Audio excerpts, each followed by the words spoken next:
What's the gift of knowing your attachment Yeah, style? yeah. I always think it's truth. When you can know your truth about where you're currently at, then you have the most opportunity to decide what to do with it.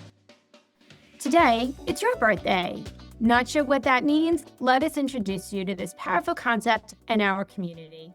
We're Helene and Christina, and our mission is to empower, teach, and remind women to celebrate themselves. Combined, we have over 36 years' experience as therapists in private practice.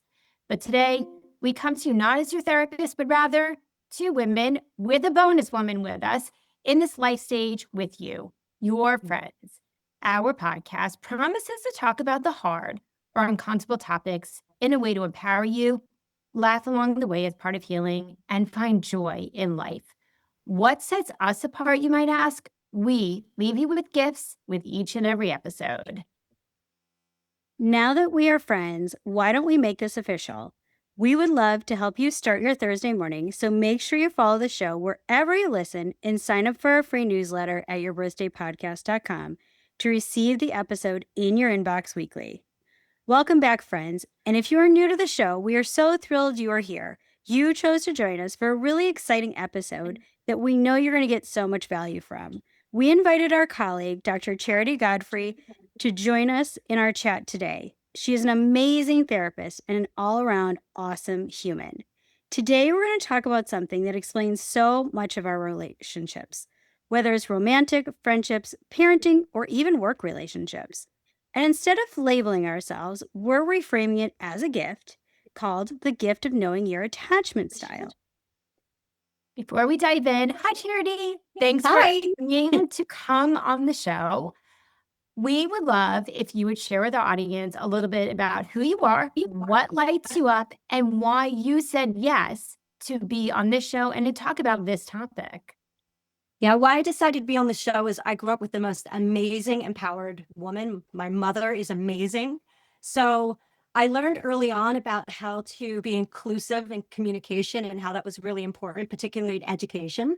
So as a therapist, I thought, what a great opportunity for all of us to share in our education and have other people experience what we know, and they can bring that out to the masses as well. So we can keep including people on this discussion. So my mother's a huge influence on my life, and that's why I decided to do this podcast with you. I have a PhD in counselor education and supervision. I also have a master's in clinical mental health counseling, and I am licensed. I have a bachelor's in human studies. I did a 3-year pre-med program. I'm very interested in body systems in the brain. I'm also a transformational life coach and see people around the world. And then I'm also a board certified Christian counselor, and that is really near and dear to my heart. And I do that locally with many of the churches in Southwest Florida. That's amazing. I know. We are so grateful, and we know our audience will at the end of this, and they're going to want to share it with everyone. So let's start off. For someone who may have heard the term attachment, but doesn't fully understand it, can you share with us what exactly is attachment style? I get this question so much in my office, and I try to really break it down and make it simple for people to understand. So someone's attachment style is the way that they're interacting behaviorally with another person. So that's the first chunk of that understanding. And then they always want to know, well, are there various attachment styles that go along with that? And there are, right? So all three of us know that when we were studying in our programs, that attachment styles were really important because they originate through our bond with our main caregiver in infancy. So doing the work that I do, taking people back to childhood and staying there for months and months at a time to dissect the various emotions and behavioral components of their family system for them, I get an opportunity to work with them and teach them about the various attachment styles because they need to know that in order for them to understand whether they're in healthy or dysfunctional relationships or toxic. Same difference, toxic or dysfunctional. Right. And most people that are coming to my office, they are parents and having kind of a breakdown of sorts of watching their children in these infancies, and they're having somatic responses from watching them grow and having memories flood them with their own childhood. Wow. It's true. I mean, it filtrates into every bit of our work. Even if you look at your Yes. childhood and you're like, I'm going to do vastly different, somehow it Yes. still comes in, or we're triggered, or, little moments. Absolutely. So, as you're well aware, and as you kind of touched on, Dr. Bowlby gave us the 4 categories of Mhm. attachment. And sometimes Yes. people hear those and are just confused by that. Can you explain that? Sure. So they originate from 4 different origins within the family system, right? So we have disorganized, that is absolutely between a mother and a child, or maybe the main caregiver. What happens with that is that that's really linked to trauma and neglect in the household with a child. So they exhibit that in such a way where they were growing up, there was a push pull that they always saw, so it Mhm. became very dysfunctional to them. And then as they aged and as they started their own relationships, that felt like more of a comfortable type of model for how they were engaging in their own relationships, but out of comfort and fear. So that was installed very early with them. There's also the avoidant, and that's what I really get a lot of in my office is the avoidant attachment style, Mm. right? So that is instilled in a child from having a like consistent distant parent, right? So they're Mhm. not there emotionally for the child, maybe physically, financially, the main parts of what a child would need: food, shelter, love, those types of things. The parent is inconsistent in providing, or Mm. caregiver. So I just don't want to say parent, because we do live in a society where so many children are being raised by grandparents. So I Mhm. also want to invite that into the conversation. So the avoidance style is really a lot of what I see in my office. The anxious attachment style, they usually end up marrying the avoidant Mhm. attachment style. So Yep. that's always so interesting to me, Yep. because even if I'm seeing somebody individually, after a while I'm saying, I know that you're married. I want to honor that. Can we bring that person in? Then all of a sudden I see the dynamics play out, right? Where Right. the anxious attachment has to do where a caregiver, a parent, they experience a lot of abandonment. So Mhm. they anxiously, right? We all know the descriptors of anxious, right? Our soma, meaning our body, our somatic Mhm. responses start to go on overload. We're very rushed in our speech. We want to know where they're at. What are they doing? And the Right. avoidant is like, I don't even have the words or the conditioning from my own Mhm. childhood to manage what's going on between us. So I see a lot of those two married together. And I love when they come into my office, because then I help them both get to a secure attachment, right? And that's all what we're hoping for with our clients is Mm. secure attachment. And that's mainly what I teach in my office through a workbook, a system of breaking down and understanding where the timeline was of these injuries. I call them injuries during childhood. Mhm. And then we replant, we rehelp, we rewire the secure attachment. And simply that is getting a client to understand that they've had consistent parenting, and the consistency comes from navigating behaviorally, watching how emotions were appropriately displayed and managed. Mhm. Conflict was managed well. They learn healthy communication, right? There's reciprocal communication as a child between the parents, and you're watching those types of things occur. They experience healthy boundaries, right? So if they're a runner, very much like Celine and I are, if they're getting up in the morning with their spouse and their spouse wants to cuddle longer, they know about that interdependent piece of that, where they're like, well, it's important to me, so I need to go do the run. They don't have those anxious or avoidant personality types with their partner. Right. And I'll see a lot of, like you said, avoidant, perhaps married to anxious, or vice versa. And I'm the visual Yep. person, more so out of like Christina, I think I say. So for those of you listening, and Charity, chime in if you feel like this fits. It's a little bit like if you've been to Disney, or if you've ever been on the ride bumper cars, right? They're constantly bumping into each other. So Yeah. if a person is avoidant and they're more like Mhm. maybe not intentionally in an abusive way, but they're Right. withholding connection. They're not available to be expressive. Right. The anxious person is more upticked, right? So they're running around kind of like, Yeah. the bumper car, and they're bumping into it. Like, are you sure you're okay? Like, do you need anything from me? Like, Right. what's going on? The Yeah. avoidant person is then going this way. So a really good visual that I use a lot for those Yeah. couples feel a little bit like bumper cars, and each other's shit is just getting bumped without them knowing until Yeah. they identify it, or they work with someone like Charity or one of us in our offices. Yeah. Yeah, that's such a great picture for clients, and I like how you explain that. I always kind of explain it as the guy's running away, and or woman, doesn't matter, and the anxious is grabbing on the back of the shirt saying, "I'll go with you. I'll go with you. Where are you Right. going?" You know, they're like always chasing the Yeah. avoidant. So I even like draw that picture out, and then I draw out like the type of emotions that are being experienced in that space, right? Because the avoidant doesn't have the emotional capacity to really stop and stay and be in that space without, going through their own unhealthy patterns and working on that individually. Yeah. It's scary for them. We'll have to have Haley. There's a really good video that, what's the name of the actress who is Blossom and in Big Bang Theory? She's a Oh, neuro. Malik something. Yeah. Yes. Yeah. Yeah. So Yeah, she was does on a Wheel of Fortune for a little bit. yes. Or Oh, Jeopardy. yeah. Jeopardy. Yes, she does a really funny video, and I don't remember the whole thing, but like she describes like the anxious attach is a little bit like Taylor Swift, like a whiny song, like and then she's like, your avoidant is a little bit like AC/DC, like let's go. Like it's very funny. Well, it Yeah. is another like funny satire Yeah. type thing to describe these. We'll have to attach it. I'll have Oh Haley. my do that. gosh, my ADHD is sprinkling on you. Anyway, I have a follow-up question. Do you see that if somebody's like one type of attachment in a relationship, that they're that type of attachment in every relationship? Or do you think it depends on the environment? And I'm kind of throwing you off because this was not in the... No, that's okay. I really look for patterns, and that's what I teach my clients is about looking at patterns of life instead of jumping and making judgments. Right. I think different environments can impact, right, depending on how healthy the other environment is. An environment could be a person, a teacher, the park. It could be anything. Right. So it does depend on the environment. I've had many clients who are anxious attachment come in and I can breathe so much better in your office. But I sense their anxiety is rising. So I say very low tone and quiet to balance it out.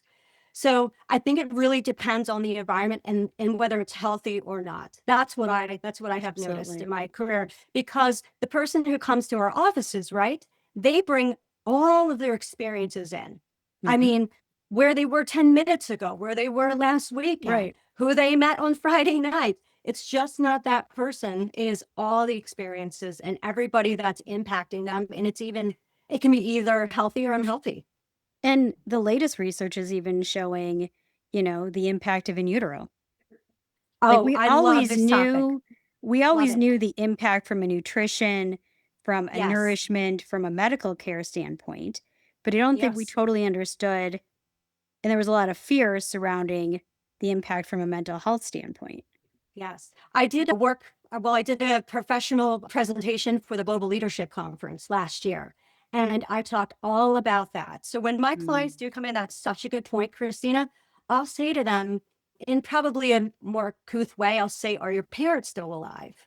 And most of the moms are still alive. And I'll say to them, could you ask your mom what it was like for her while she was pregnant with you? Yeah. Like, what was the home environment like? Does she remember what she ate?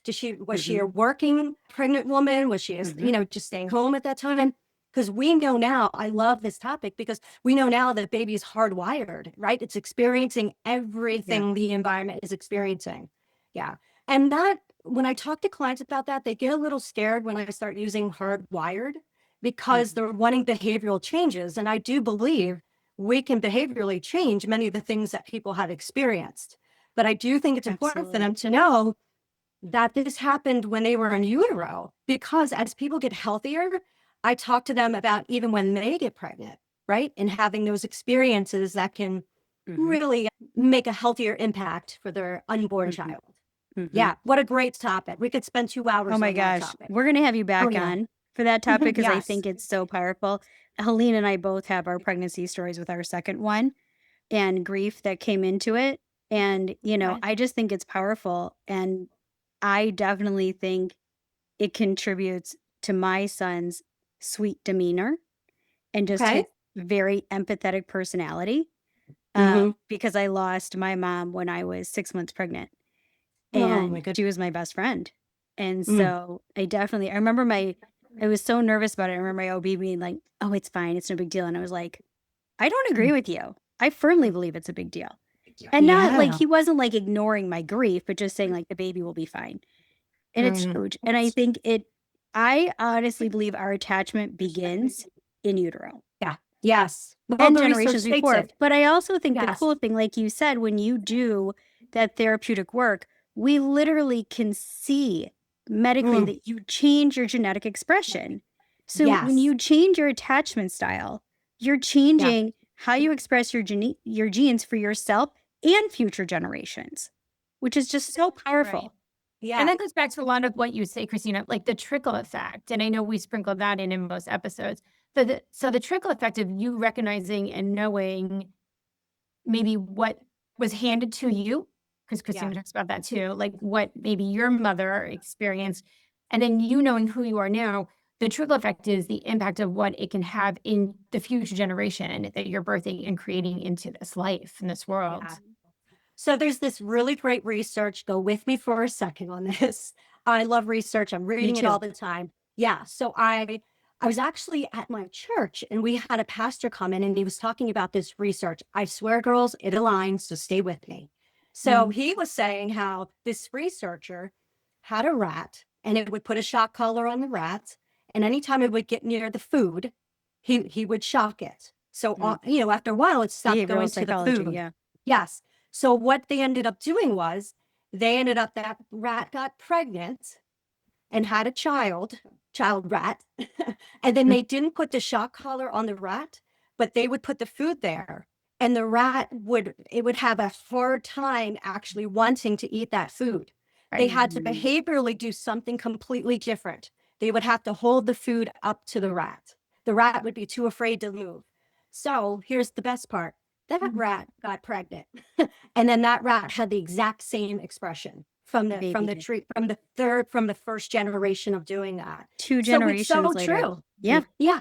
Yeah. So that's my little rat story. I love talking about that because it's so important. Yeah. It's very true. And that's why research is so important for the way that we talk with our clients. It's important to integrate it so they know. Well, and I hope our audience can take this story as like, let go of the judgment you have on your attachment style and make it an opportunity to learn. And if you're seeing things in your connection with people, that's something that feels unhealthy or isn't working well for you, it's an opportunity to change. It's not that you've been given a death sentence. Like you have the ability to change. And I think that's what's so cool about mental health and about psychology. Like a lot of times when you get handed a medical diagnosis, you got to go through medical treatment or you got to just live with it. The cool thing about mental health is 95% of what we treat is treatable. Right. Yes. Which is so awesome. Yeah. Right. And I don't know how you ladies, professionals feel about this, but it's been my plight for the last 7 years that to unteach people their diagnosis. Right. It is important. It is important for them to know the symptoms, right? We look at the symptoms, we treat the symptoms, but we have got to stop diagnosing people. And because it feels like a weighted blanket on them, they're unable to move from those places. So Christina, when you talked about, hey, we needed to make sure like we let people know this is just a bit of information. This isn't a death sentence. That it's really important with that as well. Because it all fits in together, right? And I think that lines in perfectly for our next question. So essentially what we're saying is if knowing your attachment style, so if you walk away from listening to this episode or you do some additional research of the different attachment styles that we just reviewed with you, if knowing your attachment style is a gift, right? Because we promise to leave gifts with each and every episode, what exactly would you say is the gift? We're going to let Christina go first, and then I want to go. No, you go first. Yeah. You're our guest. What's the gift of knowing your attachment style? Yeah. I always think it's truth. When you can know your truth about where you're currently at, then you have the most opportunity to decide what to do with it. And sometimes people don't do a lot with it for a while because they need to digest it, because they're unraveling untruths at the same time of this new truth. So I just think that it's important that the gift would be the truth of what's going on within you, and that it's absolutely, we can change that. we can work together. We can make sure that you look at whatever's going on with you as a gift. We want to make sure like we change the things that are holding you up, but those are personal goals that are set in therapy sessions and that we work with the client. But truth above everything is always the gift of knowing. Yeah. And similar to that, I think if you walk away and you're listening or you learn what your attachment style is now, because as Sherry shared with us, you can know where you're at now and it can be changed. The gift, it's truth. It's also information. It's also a space that you can be empowered because when you look at what your attachment style is now, and we're teaching you and we're gifting you the opportunity to get the education and the information, the knowing, you then are empowered to choose, do I want to do something different or with how it is now? It creates movement. It all leads back to you get to have an It's Your Birthday life when you have the information and you have your truths. Yeah. I love that. And I think expanding on this conversation, my next question is, when people understand their attachment style and they're able to embrace it and evolve from it, what are some things that you see that your clients experience? Maybe in their relationships, maybe in their profession. Like, what do you see when they gain an understanding of it and they're able to evolve? This is, once again, we could be here 4 days. What a great question. It's like amazing. So in my office, if I had to think about all my clients and put them in percentages of what actually changed, Yeah. many of my clients have decided to leave like a work arena to start their own business. It's so interesting to me. Like women are just like, I've always wanted to do this. And now that I know what's going on with me and I feel better, I'm going to leave my job and I'm going to be an entrepreneur. So that's been a big thing. It's really amazing to watch that people feel so empowered, like Colleen was saying. The other part of that, of course, is if you are growing from your partner and they are refusing to grow, that people do end up leaving that partner. I would say that's a high percentage in my office. Yeah. And that's one of the reasons early on that I bring their partners in, because I invite them into the conversation and I kind of warn them, like, I want to like, no, she's gonna or he's gonna start feeling fantastic and needing and wanting different things in the relationship. Your identities will change, not just her. So I kind of had those buffer conversations, but so a lot of people become entrepreneurs. A lot of people do leave their relationships. And the third one I love is that they just become better parents to their children, which I just love. I love breaking generational curses, cycles, whatever it may be. There's nothing more powerful than that. Yeah. I have a woman that I'm working with that is in the midst of unraveling a really toxic marriage where she's the anxious and he's the avoidant. I mean, to the point that his attorney can't even get him to do his financials. Avoidant. And she's like, got everything done, ready to go. Let's make it happen. Right. But as we worked on her attachment from childhood and her trauma moments, we were able to heal a lot of those. And then now, just to see the incredible connection she has with her kids, and especially her younger one, who's really precocious and fun, and the questions that her child comes to, and the confidence she has in like answering them, where before she would have freaked out of like, how do I do this so differently than my parents did? And now she's like, oh, that's a fun question, and they dig into like these really cool bedtime conversations. And it's just so much fun to see, when she was able to understand how she functioned, how she knew she wanted to do it differently. She knew that this was not a healthy dynamic. But she didn't know where to begin. And it's just, so I love that. It's so fun. A lot of my anxious attachments, when they start realizing like they can stop, pause, and give themselves permission to decide or make a decision, there's such great light bulb moments that happen. It's amazing, so I see what you're saying there and I love it. Life becomes more free, becomes more filled with opportunities. Yeah. More spontaneous. Like Burdamson. I mean, anxious attachment come in with lists upon lists upon lists. Oh, yeah. All these expectations of what they need to do. Right. Yeah. And avoidant doesn't even know how to write a list. It's That's so what I say. true. With the anxious attachment, when they come in, one of the basic skills I teach them is breathing. Like, who would have thought? Yeah. $172,000 education. I'm teaching people how to breathe. Like, Right? we're just going to breathe in my office. Yeah. Right. I was going to say, the more I think that you teach them how to do that, or if you're listening to this and you identify with anxious attachment, the beautiful part of increasing your exposure to stillness will break that cycle of getting anxious. It's the repetition of exposing yourself to stillness and breathing and getting in connection with your body and slowing the thoughts and the patterns and that wiring, that hard wiring that Charity talked to you about a couple of moments ago. Yeah. Yeah. It's I powerful. agree. Yeah.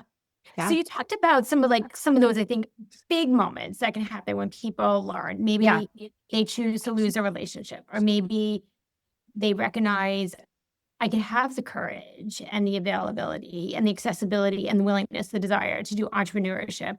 Mhm. But on the other spectrum, if people know their attachment style and they aren't going to do a pivotal change, but they just have that awareness now, what can be some of those maybe more micro things they may see within their connections with other people? Mm. Well, I think so. When I'm thinking about some of my current cases with anxious attachment, and they understand it, they're healing through it, they're working through it consistently. Like you said, consistency across the board is necessary for change. They'll come in and they'll be telling me different stories than when they told me a year ago. So they'd be able to sit and listen to somebody speak, which is, once again, practicing the pause, practicing breathing, not thinking about the 15 things they need to do at home. They're more present.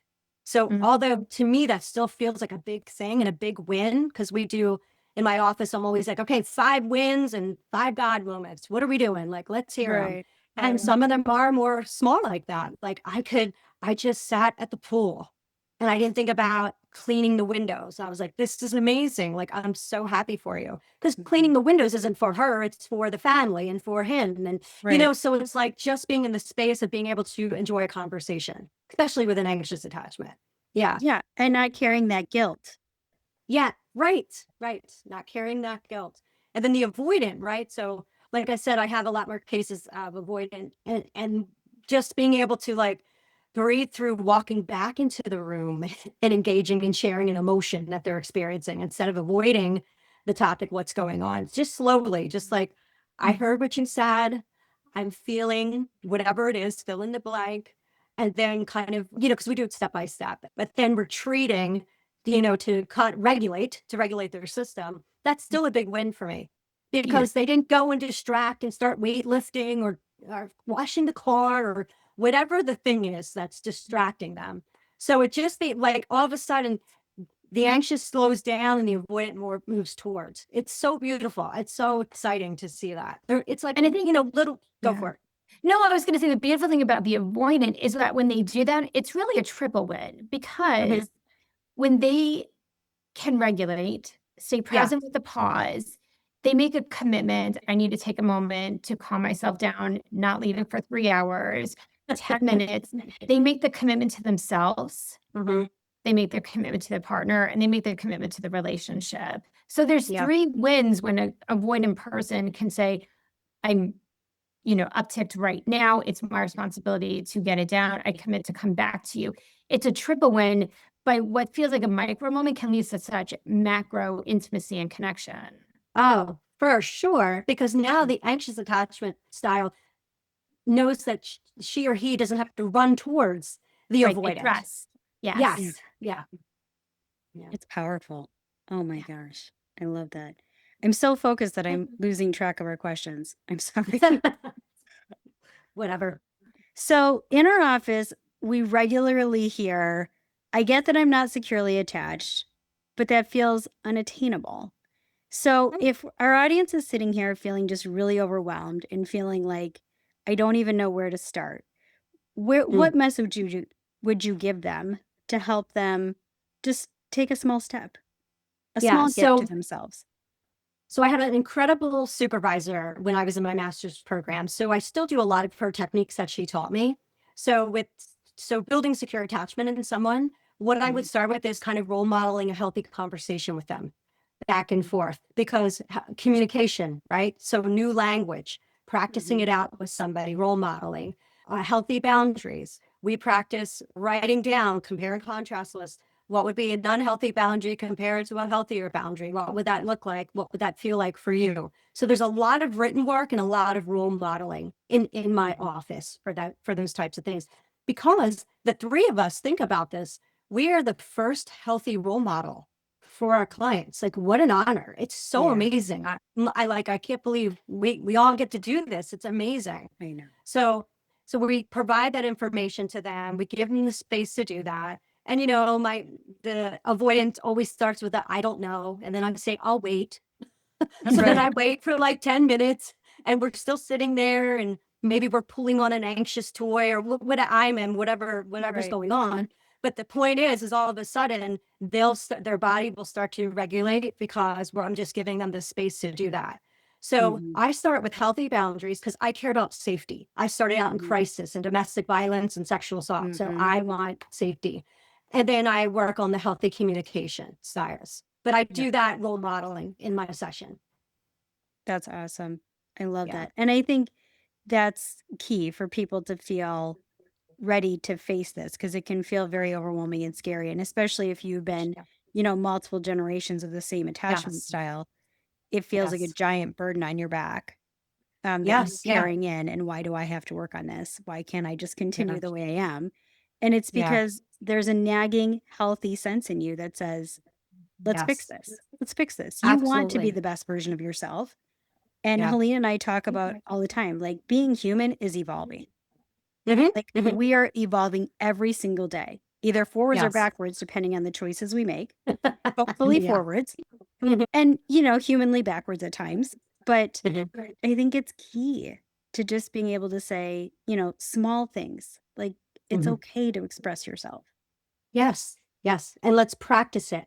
Right. Because that kind of a statement will just wave in the air, but they don't really know what that is. And I'm like, well, let's practice that back and forth. Yeah. And I love what you said too about what a gift it is to be the first ones to model a healthy relationship. Yes. I have to say, like every single patient I get to see, I just feel so special that I am entrusted in their care. Yeah. It just like, wow.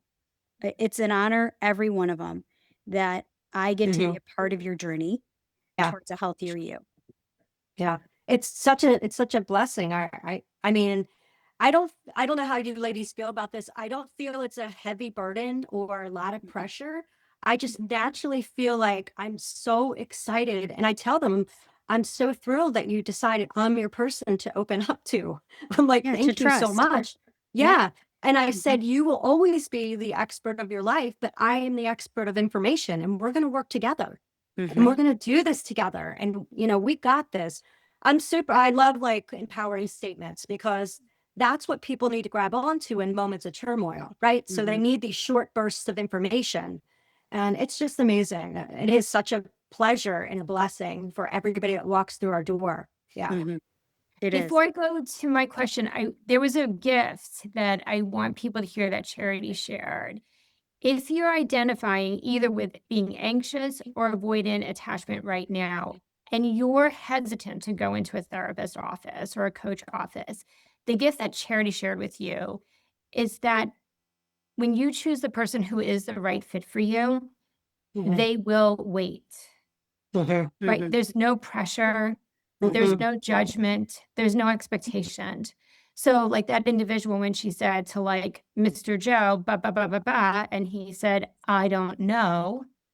And she said, I'll wait. Where maybe Mr. Joe early on in life, if he witnessed, let's say, mom asking dad a question and dad didn't have the answer, and then he left, right? So that's old modeling. But when the gift is that when you choose someone to kind of unravel and then help you recreate the story how you want it, when you're with the right person, you are empowered, you are in control of the experience, and they will wait for you. So I hope that made sense, but it was very powerful what you said.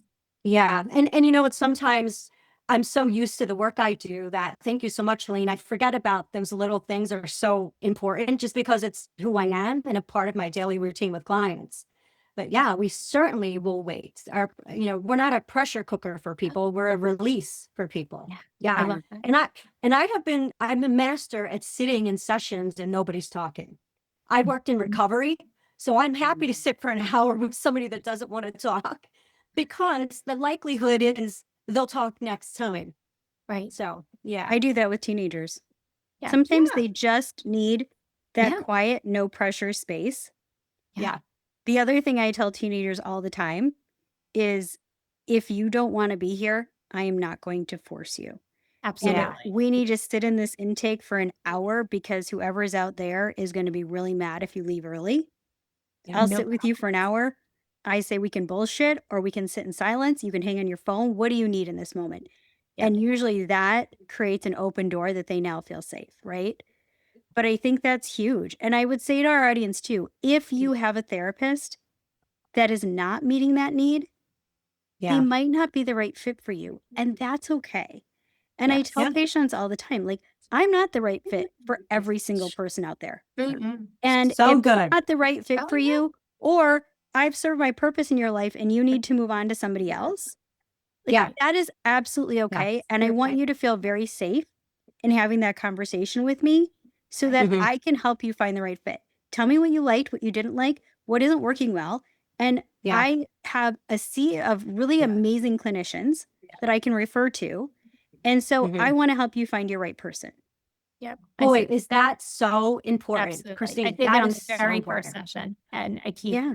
checking in with them because I think when you do it the first session, it's very empowering because they get to have the choice. And then I'll do it like ongoing as a check-in because if they're an adult coming in their childhood, perhaps no one checked in with them. That's how Mhm. it's feeling for you. What are you noticing? What is it you're needing? It goes back to what Charity said. We're modeling Yes. maybe what they didn't have then, but what Mhm. they are deserving and exploring what they need now. Yeah. Oh, yeah. That same supervisor that was just so amazing for me. Because I'm very direct. I want people to get the most out of their money. Like I'm a little quirky duck. And she said to me early on, she goes, I have to tell you something. I said, oh, what are you going to tell me? And she's like, you are not for everybody. And she said, that's going to be a gift because you only want to be for the certain people that are going to really attach to how strong you are, empowered you are. They're going to want that. So, Christine, I totally really attach to what you're saying on that, and to be vulnerable, right? So I would say about 3 weeks ago, I was doing my thing, having a good time in my introduction, first initial session with a client, and they said, I'd like to leave. And I said, absolutely. Let me get you the door. And that client was not for me. And we don't take that personal. It's just No. that my approach did not work for that client. And I can't change because I already know what I know. And I know it works for my clients, for the people that are going to follow with me. And I would Absolutely. I would never try to curb and change and shift because then I'm moving into somebody else's story and not staying true to my professional story. Absolutely. And I Love think that. if you as a mental health practitioner are securely attached, you don't Yeah. take that personally. You Right. look at it Not and at go, all. yeah, I love that this person felt safe enough to say to Yeah. me, I'm not ready to work with you. And Yeah. that's Right. amazing. And they Yeah. said it to themselves. So Mhm. let's go back to what would you give to our audience? So if they are like, okay, the secure attachment thing sounds great. How do I sign up for it? When do I even know it exists?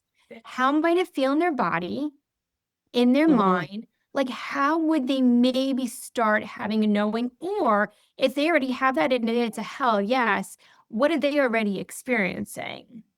I think the first sign of secure attachment is when my clients express some kind of statement that they chose themselves over somebody else, particularly with the anxious attachment. And what a gift that is. They're so excited. Like, Dr. Godfrey, I just didn't pick up the shoes in front of the door. I just went and read my book for 10 minutes without attaching my self-worth of being anxious about my husband will say this about the dirty and the shoes. And when people start choosing themselves, it's absolutely amazing. And it's not done in a selfish way. because the anxious attachment and the avoidant attachment, even the disorganized, it's done in the change is done in such small increments that all of a sudden they'll start to feel calmer about decisions, but they don't notice the one.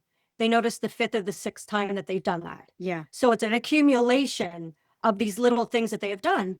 And that's why, like, weekly check-ins, like, I see my clients once a week. I don't see clients every other week. I do deep work. I need them to be in the room. That's why we always have a log. They keep the log. Every one of my clients has a journal. They're writing it down, what worked, what didn't work. They can't see my notes when they leave. They need to have their notes with them because I mean, so those types of things are really important. I love people having a roadmap. If they try this, this will happen. And then they try it and it happens. Their body feels calmer. Yeah. They're not stammering. They're not going to an unhealthy coping like wine.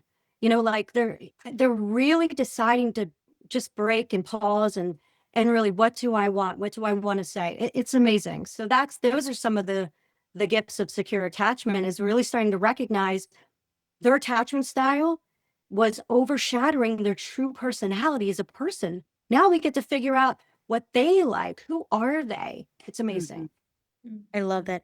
And don't you find too, when they go back to those primary attachment relationships, such as parents that might still be toxic or something Yeah. like that, it's no longer as painful or as triggering. They're able to separate and say, that isn't about me.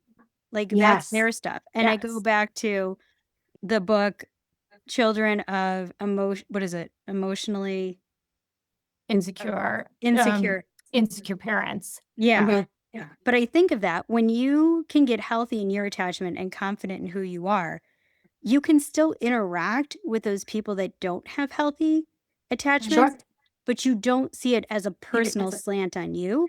You're able to see like that's their stuff, and that's okay. That's okay. Yes. And I think you're able to grow in empathy.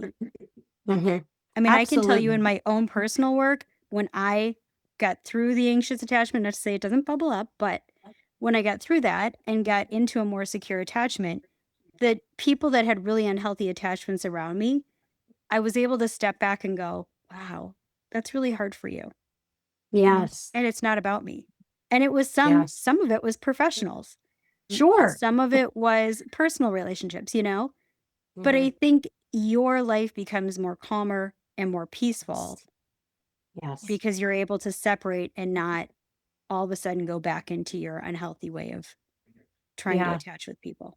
What I'm noticing too, right? So like when people start getting into more secure attachment, it's like all of a sudden they're redoing the younger years of their life. They become more excited, more childlike. And I love those experiences, right? Because that's my specialty. If they reparent their little. So it becomes just an exciting process of watching them like, I was able to do it. Like you can see the reparenting happening through their body language, which isn't so tense or anxious anymore. Yeah. Yeah. Or the need to prove themselves. The performative. Oh yeah, Yeah. we're done with that. We're done. Yeah. Yeah. Yeah. But I love that. well, what I was going to say, if you find yourself, like if you don't have a secure attachment within yourself yet, and you do find yourself going back to a holiday or going back to like a family event, and you recognize within yourself going back to those old patterns, a good book is Family Drama by Dr. Nedra Glover. Yeah. So I was going to sprinkle that in. Yeah. All right. Okay. Oh yeah. So one kind of last question. Yeah. What would be your parting gift for the women that are listening to this? Or we have a lot of men that actually listen on behalf of the good. women they love, Yeah. which is really cool. I have, well, one of my best guy friends listens. He's a parent of 2 girls. And so he listens because he said it helps me to be the best girl dad I can be, which I love I know. He's such a cool dude. Anyway, with that said, you know, what would you want to kind of be a takeaway for women to hear about maybe their attachment style, or a gift that you'd want to give them to maybe begin this work or even validate the work they're doing, that kind of thing? Really, that life can get better for them. They do not have to stay in that space. I can't say it enough to people. You do not have to stay in that space.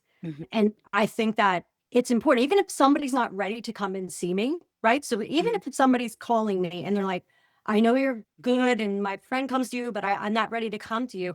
I will send them a book, kind of like what Helene just referenced, a book just like that to ease people into that process. So I want women and men to know that they are not trapped in a system of family dynamics from whatever generation back, that there's enough resources that they can begin the work really today. And they don't have to wait. It doesn't have to be perfect. It just has to be consistent in some way, small change in some way consistently. Yeah, we are not stuck. We have more resources than we've ever had in past generations. So the access to them, the correct access to them, which is very important, it's there for them, and to take advantage of it, because we don't need to be a tired, overworked, performative community or nation. That's not how we're built. Our bodies can only take so much. Anxiety is not a natural state to begin with. Right. So change is possible. And if you're not going to reach out to a therapist, reach out to somebody else with resources and begin your journey now. Yeah. I love that. So friends, our hope for today was that you hearing when you know your attachment style, the real gift is compassion for yourself and that trickle effect, the people you love. Share this episode with your partner, maybe your adult children, your siblings, your friends. Charity, if people want to get in touch with you or follow you, will you please let them know how to do that? Yes. So I'm on Instagram, Dr. Charity Godfrey, Lifescape, Lifescape. Or you can follow me on Facebook, Charity Godfrey. It will not let me write doctor in front of my name. So it's just Charity Godfrey. It's so frustrating. And then I am Dr. Charity Godfrey on LinkedIn. So they can contact me in any of those ways, and I'm happy to share information with them or just connect in a friendly manner. Awesome. I love Friends, Yay. the other gift today is absolutely that you showed up for yourself. Hang out with us on social media. We're on LinkedIn, Pinterest, YouTube, Instagram, and Facebook. And join us on Mondays for gifts from the couch. Until next week, friends, happy birthday. Happy birthday.